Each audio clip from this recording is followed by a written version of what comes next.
What is up? YouTube.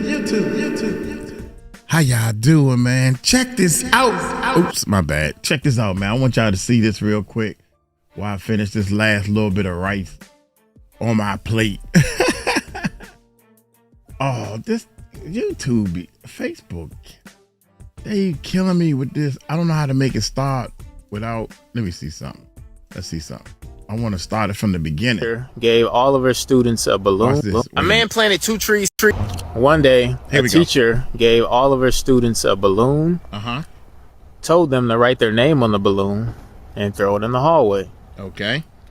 So after everyone did that, she said, all right, now everyone go out into the hallway and find the balloon with your name on it. Chaos ensued. And for roughly 20 minutes, the kids were searching for their balloons, and maybe only 1 or 2 of the students found theirs. So the teacher says, all right, stop. Hold on for a second. Okay. Now what I want you to do is I want you to help everyone else find their own balloon. So when you see a balloon and you see the person's name on it, hand it to them. Within 2 minutes, all the kids in the class had the balloon in their hand with their name on it. And the teacher says, happiness works the same way. You'll find yours faster if you help other people find theirs. Man, that's so good. Crazy. When I saw that, I said, let me get up and do some reactions because I want to put that on the beginning of the reaction. That's amazing, man. Think about it. If everybody would help everybody else, but we are such selfish people, man. We are so selfish. It's all about me, I, me. Y'all know Uncle Mike ain't like that. Check this out, man. Jim Carrey reveals why Oprah is terrified of Cat Williams. Jim Carrey reveals why Oprah is terrified of Cat Williams. You know, Oprah don't mess with a lot of people that I think she should be messing with, like 50 Cent, for example. Y'all hit that subscribe button, hit that bell. Let's check this bad boy. Here we go, y'all. There is no Illuminati. It's just a joke. It's just something that crazy people talk about. There's no such thing as our side and God's side. I was sickened by the standing ovation. I felt like Hollywood is just spineless, en masse. And it really felt like, this is a really clear indication that we're not the cool club anymore. All of these big deviants is all catching hell in 2024. It's up for all of us. They called Jim Carrey crazy when he mocked the Illuminati. They dismissed Cat Williams as a conspiracy theorist when he exposed industry secrets. But here's what nobody wants you to understand. These weren't breakdowns. They were breakthroughs. When Cat Williams tested Hollywood by saying the Illuminati wasn't real, industry insiders stayed silent, not because he was wrong, but because they assumed he'd eventually play along. When Jim Carrey expressed disgust at Hollywood's spineless standing ovation for Will Smith, he wasn't being dramatic. He was documenting systematic moral bankruptcy. When Williams called out Big D deviants, he wasn't speaking in code. He was naming names. Now America's most trusted philanthropist faces her worst nightmare. Multiple credible witnesses independently exposing the same systematic control mechanisms. Oprah's terror isn't about individual secrets. It's about the complete destruction of the carefully constructed image that allowed her to operate as a systematic exploiter while being celebrated as a moral authority. Tonight, discover why the woman who built her empire on other people's trauma is absolutely terrified of comedians who refuse to stay quiet. Look, Hollywood operates on a deal that nobody talks about publicly. There's no paperwork, no signed contracts, just an understanding that everyone pretends doesn't exist. And Mel Gibson just broke it wide open. Somebody once said my problem was I didn't understand the social contract. Yeah, I now understand what that means. Yeah. Do you understand it? The social contract? Yeah. I think I do. Yeah. What is it for you? The social contract. You can't get mad. You can't get mad. Don't get Can't let it mad. get you, because you have to make a deal with everyone else, and it's almost unspoken that you are going to be over at some point by people who you may have done something nice for. And it may happen that by circumstance, or even very purposefully, that you someone over. But that shouldn't get in the way of you being able to sit down and have fun with them. Am I on the right track? Absolutely. You can't build a resentment about it. You have to still try and love those people. Yeah. Because that's the way they're thinking. Because it ain't personal. No, it's not personal. They don't really mean to hurt you. No. Not really. I don't quite understand. Well, I mean, there's a lot of motivations for why it happens. That's many. I mean, money will make you do stuff as well, won't it? I mean, Yes. one, them, us, Yes. you know. Yeah, well, whoever. If there's many millions riding on a decision, it's hard to be philosophical. Yes. Yeah. Yeah, very, very hard. Very hard to be, you you have to choose what level of integrity you're coming in at. And Okay. and I've often felt it. I've sat there and I have felt the knife slipped firmly in between my shoulder blades and tried to have it shoved through the other side through my heart. And I've actually felt the whole thing and I've gone,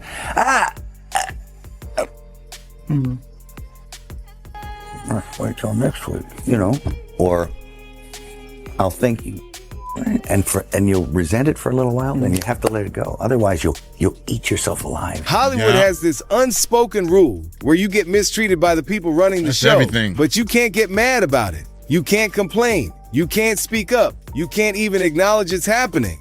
That's the price of admission. Think about it. Gibson himself is living proof of what happens when you break this deal. The man was on top of the world. Then he started talking about industry corruption, and suddenly he became persona non grata. But here's the thing. He survived outside the system, which proves you don't actually need their approval to make great work. I'm saying that everything that happens in a business that's based off of pretend that seems like a setup is.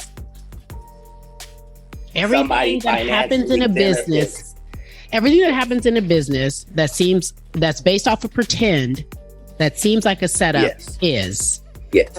What I'm saying is, if Jussie Smollett and Lee Daniels for a living make stories that are not real, and they make them so good that people believe them and buy them, and that's what business they're in, why would you think it would be weird if they flipped out and said a story that turned out to not be true? Why? Why would we think that if they are capable of doing that for a living? That's what they do for a living. They do that 300 episodes. Is take something fictitious and make it seem real. That's the business. What I'm saying is, in business, nothing is coincidental, or you would be hearing who's losing money.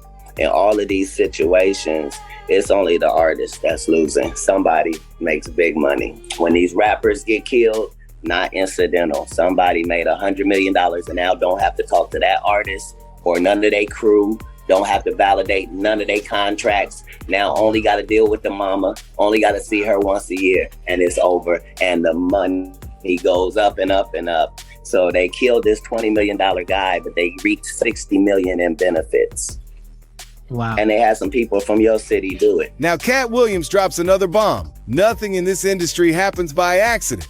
Every scandal you see, every celebrity death, every breakdown, it's all planned out. These aren't random tragedies. They're business decisions. Look at the pattern. Michael Jackson died right before his comeback tour. His estate makes more money in 10 years after his death than he did in his final decade alive. Prince mysteriously ODs just as he's planning to release music independently. Catalog value explodes overnight. Whitney Houston drowned in a bathtub. Her greatest hits album became her best-selling release. Williams says they can eliminate people in such a way that they can reap benefits. That no longer feels like a conspiracy anymore. That's just cold, calculated business wrapped up in tragedy. Here's the genius part. Everyone in Hollywood sees this pattern, but nobody talks about it because they all signed the same invisible contract. Stay quiet about what you witness, or you might be next. It's psychological conditioning disguised as career management. Now here's where it gets really interesting. If you wanted to control people's minds on a massive scale,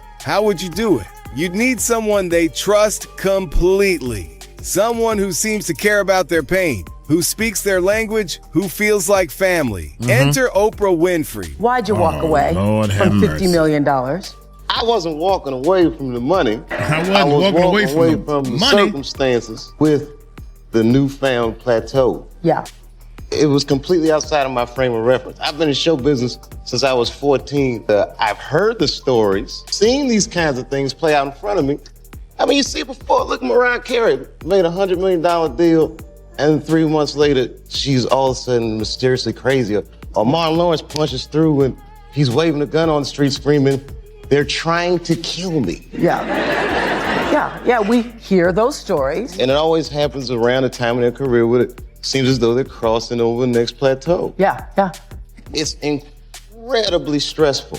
Yeah. And I felt like in a lot of instances, I was deliberately being put through stress because, when you're a guy that generates money, Yeah. people have a vested interest in controlling. To be an actor is a lonely life. Watch this Dave Chappelle interview carefully. Here's a man explaining why he walked away from $50 million. Because he saw the trap coming. He's being completely rational, laying out how the industry tries to control artists. But notice what Oprah's doing. She keeps interrupting him, trying to paint him as unstable, suggesting there's something wrong with his mental state. This isn't an interview. This is psychological manipulation disguised as concern. Dave's trying to explain how the system works, and Oprah's literally demonstrating it in real time. She's gaslighting him on her own show, making him seem crazy for having boundaries and principles. Think about the timing here. Dave goes to Africa after rejecting the deal, and suddenly, everyone's calling him mentally ill. But listen to him speak. Does he sound crazy to you? Or does he sound like someone who saw through the game and refused to play? I'm a conspiracy theorist to a degree. Like when I connect dots that maybe shouldn't be connected, I don't know. But certain dots, like when I see that they put every black man in the movies in a dress at some point in their career, I'll be connecting them down like, wow, these brothers gotta wear a dress. That's happened to me. I'm doing a movie with Martin. Yeah.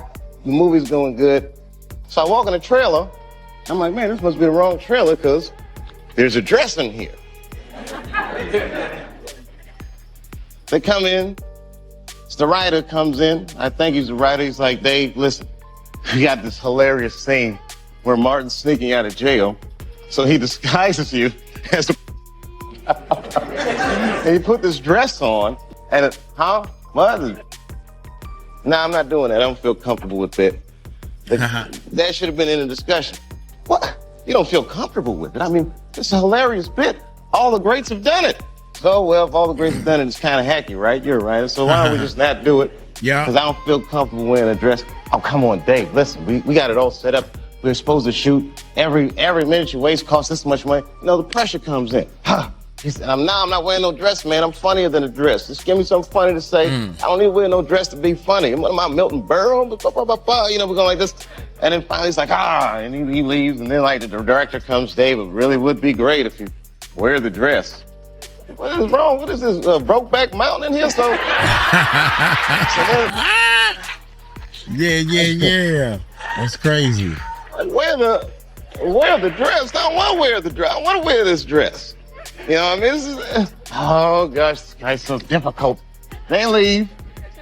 Now the producers come on, David would be so great. I mean, and then I started thinking about it.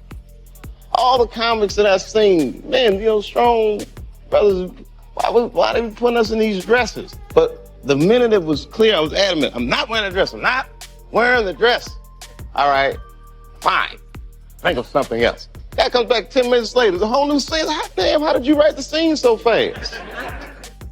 You know, it's like, so you gotta take a stand. Dave is breaking down another piece of the puzzle. They wanted him to wear a dress for a Martin Lawrence movie. When he said no, they had a backup scene ready in 10 minutes. 10 minutes. You know what that means? They were expecting resistance. They planned for every possibility. This dress thing isn't random. It's systematic. They need to break down masculine identity, get men comfortable with humiliation, make them dependent on approval instead of principle. Dave saw it coming and said no, but notice how they had that backup plan ready to go? Nothing in Hollywood happens by accident. The genius of using someone like Oprah is that she doesn't look like the enemy. She looks like your grandmother, sounds like your therapist, talks about spirituality and empowerment. But watch her actions, not her words. When someone like Dave tries to maintain their integrity, she becomes a weapon to discredit them. It's the perfect setup. Create massive trust through years of seeming to care about people's problems. Then use that trust to destroy anyone who threatens the system.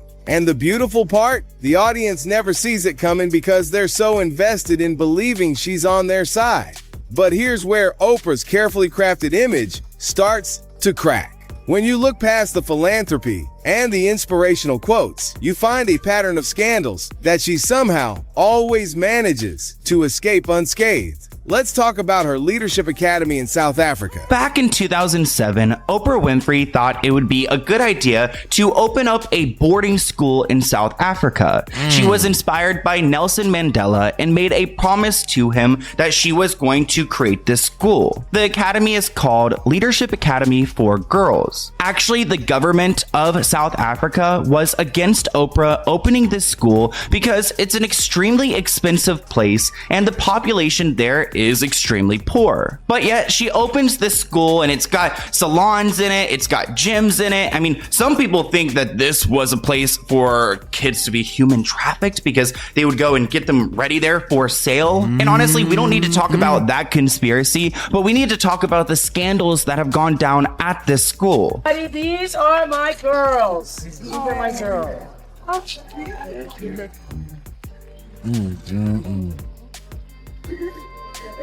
Oprah, look up and look out there. Great.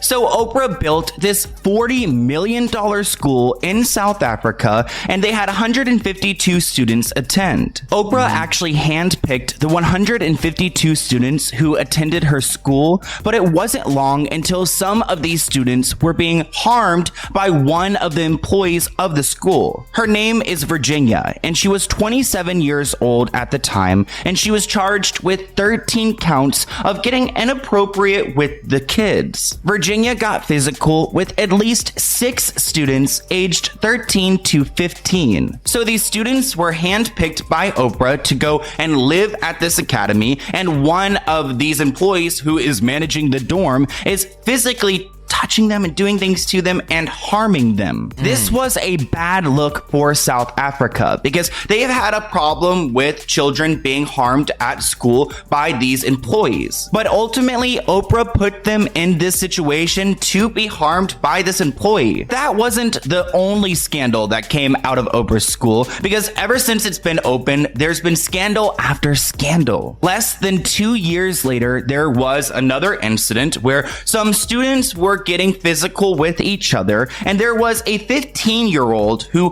urged to these victims to keep everything on the down low and not to tell their parents or investigators what happened. So 7 students were suspended from the school, and these girls were alleged to have been intimidating others into partaking in inappropriate behaviors. A letter sent to one of the suspended girls' parents reportedly read, "You have been found guilty of physical contact of a intimate nature with another person on campus, bullying of other girls on campus, and of being dishonest by not telling investigators the whole truth." So I don't understand why Oprah just went to this school like less than a year ago to fix things, yet this is still going on. I mean, how does this 15-year-old get away with preying on their schoolmates and coercing them into lying to officials about it? So Oprah opens this school for girls in South Africa, right? $40 million of investment, supposed to be this beacon of hope and education. But what actually happened? Multiple SA scandals. First, a matron gets caught attacking students. Then, more incidents with students attacking each other. Then they find a dead newborn in a student's bag. What? Now here's the thing. Oprah claims she... What? Don't say that. Did they? Hold up. attacking students. Then, more incidents with students attacking each other. Then they find a dead newborn in a student's bag. Now here's the thing. Oprah claims she had no idea what was happening, but this is a woman who micromanages everything about her brand. You're telling me she didn't know what was going on at her own school? With all that money invested, all those security systems? That's why she micromanaged, so she can stay on top of stuff. Oh my God, man, that hit me like a ton of bricks. Man, God dang, boy, it's a lot of ugly stuff going on in this world. Systems, all that oversight, the pattern is always the same. Oprah positions herself as the savior of vulnerable people, but somehow terrible things keep happening under her watch, and she always has an excuse ready. It's never her fault. She's always the victim too. When some people think Oprah Winfrey, they think Harvey Weinstein because they have been linked together so often. First off, Oprah and Harvey have been friends for over 2 decades. A lot of people use the argument that she didn't know about what he was doing, but that's impossible because everyone's known about Harvey Weinstein's reputation ever since the 90s. If you guys don't know who Harvey Weinstein is, he is a major film producer who is pretty much the face of the Me Too movement because he was called out by a bunch of different actresses who he violated. When he was getting canceled and exposed for everything that he has done, Oprah allegedly called him and offered her support. Even though Oprah's team denies this, I believe it because Oprah has been close with Harvey and she has showed him some sympathy over time. Even though he is a disgusting man and he deserves to rot in jail. But I don't understand why Oprah wants to be best friends with someone like Harvey Weinstein. They had a very warm friendship, and the photos show. Some people actually believe that Oprah convinced some actresses to hook up with Harvey Weinstein. And actually, Rose McGowan tweeted out, "I'm glad more people are seeing the ugly truth of Oprah. I wish she were real, but she isn't." Then there's her relationship with Harvey Weinstein. Photos of them together, business dealings, public support even when the rumors were already swirling. But once he got exposed, suddenly Oprah acts like she had no idea who this man really was. Seal called her out perfectly, said she was part of the problem for decades. Because here's the truth. Everyone in Hollywood knew about Harvey. Everyone. But they stayed quiet because he had power. He made the money. And speaking out would hurt their careers. I was sickened by the standing ovation. I felt like Hollywood is just spineless, en masse. And it really felt like, oh, this is a really clear indication that we're not the cool club anymore. Jim Carrey weighing in on Will Smith's Oscar controversy during a new interview with Gayle King for CBS Morning. They asked Chris, do you want to file charges? And Chris apparently said no, he did not. He doesn't want the hassle. I'd announced this morning that I was suing Will for $200 million because that video is going to be there forever. It's going to be ubiquitous.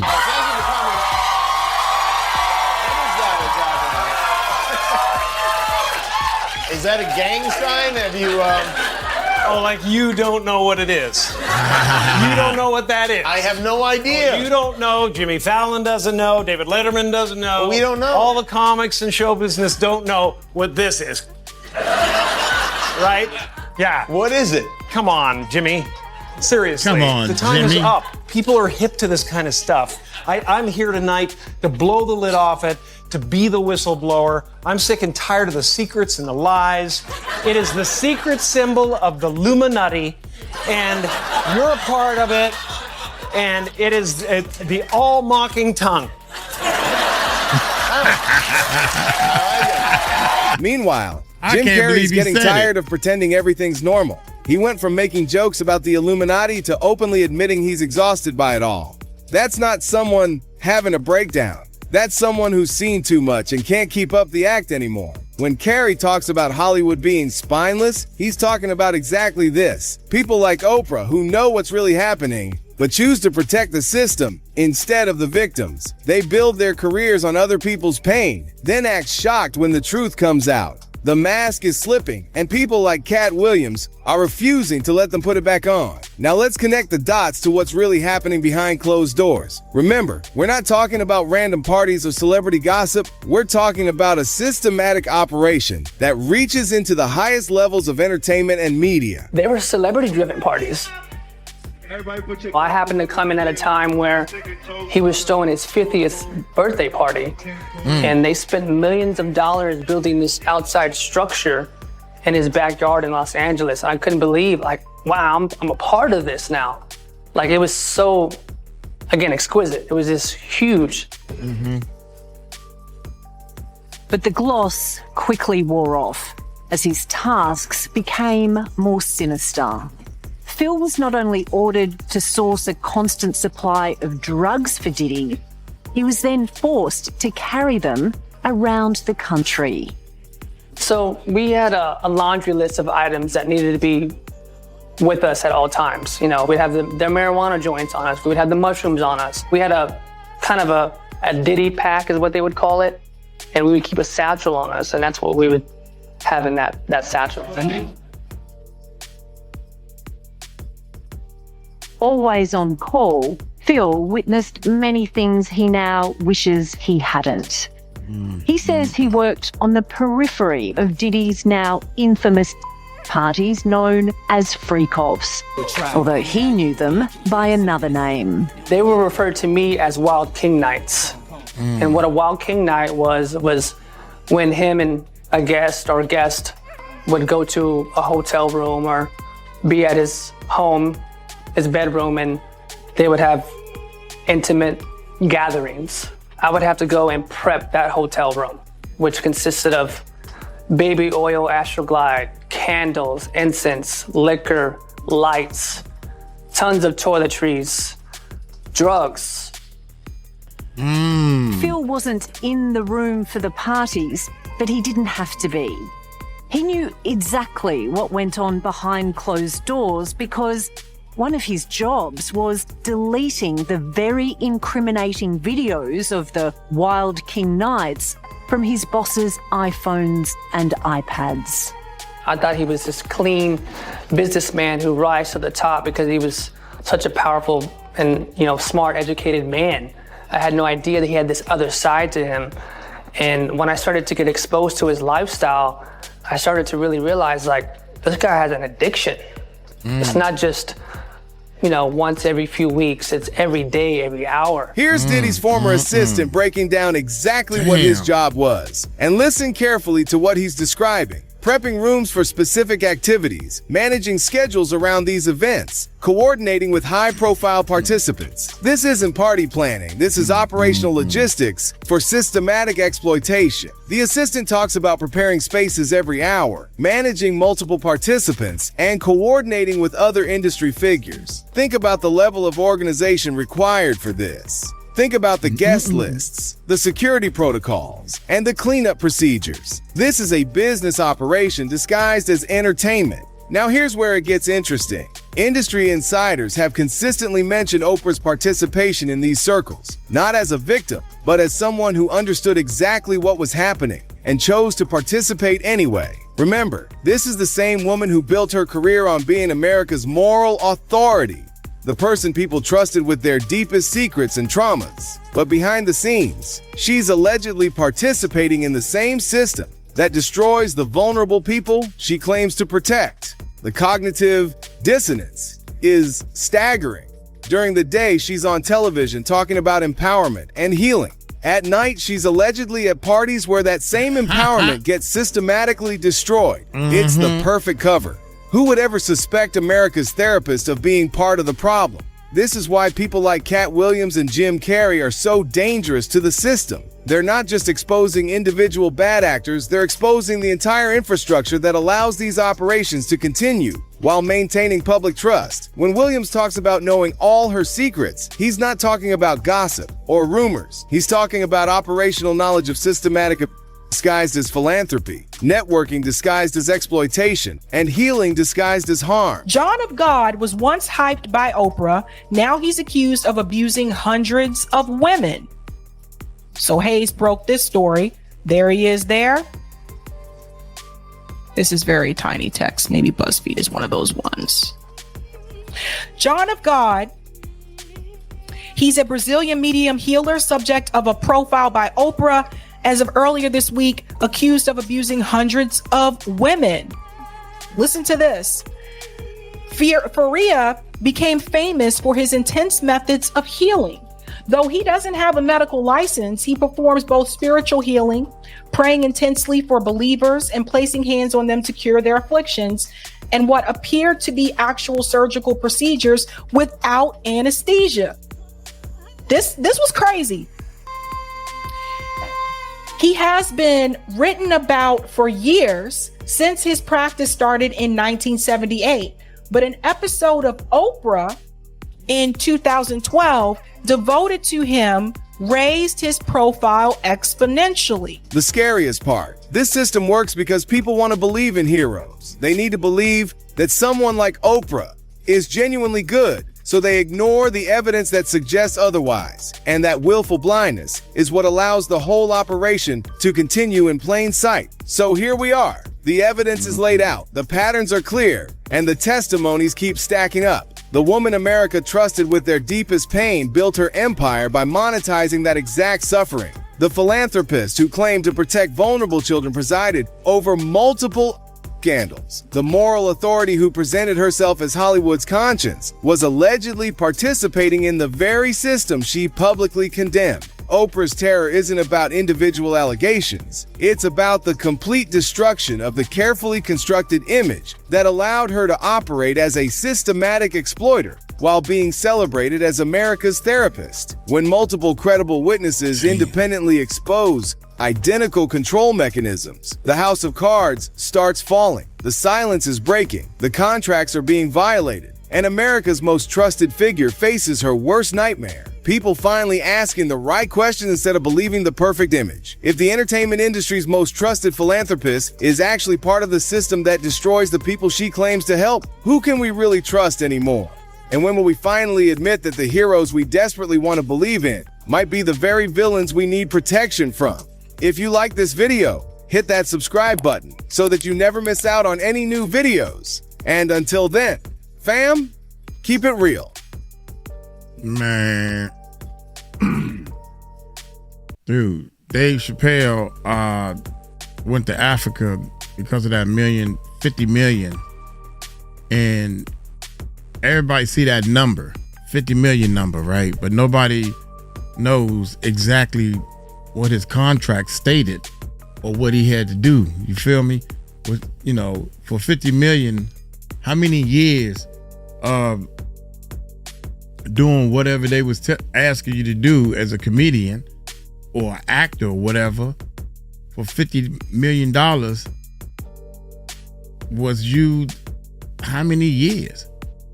You know, and he probably went away to Africa and realized that, dude, I'm a star. I can just do my own thing on a smaller scale. I don't need to be on this big old stage, you know, before the Super Bowl type stages and all these big hooper duper stages. Them stages come with consequences, man, that you gotta do drugs and give up a lot. You gotta give up a lot, man.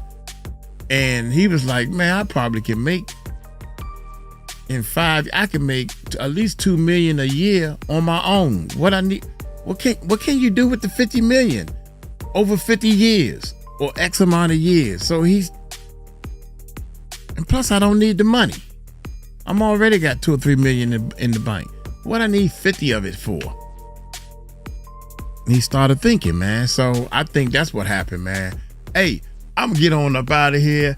Jim Carrey, he cool also, man. Some people just got a level that they wanted to reach and then they satisfied. After that, it's all helping other people. But nah, then you got the Diddy's and the Jay-Z that want everything. I want to buy my own country. Huh? Dang. I mean, what, you want to buy your own planet next? Think about it. Y'all take it light, take it slow. Tell him Uncle Mike told you so. Peace out.